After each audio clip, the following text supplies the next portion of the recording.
निष्ठापूर्वक शपथ घेतो की मी राष्ट्राची एकता, अखंडता व सुरक्षा अबाधित राखण्यासाठी स्वतःला समर्पित करेन आणि माझ्या देशवासियांमध्ये हा संदेश पोहोचविण्यासाठी देखील भरीव मदत करेल।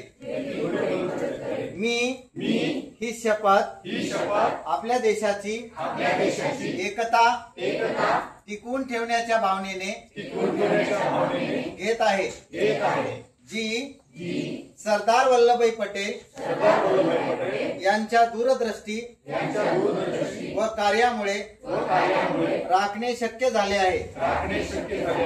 तसेच मी माझ्या देशाची अंतर्गत सुरक्षा सुनिश्चित करण्याकरिता माझे स्वतःचे योगदान देण्याचा सुद्धा सत्यनिष्ठापूर्वक संकल्प करीत आहे। जय हिंद।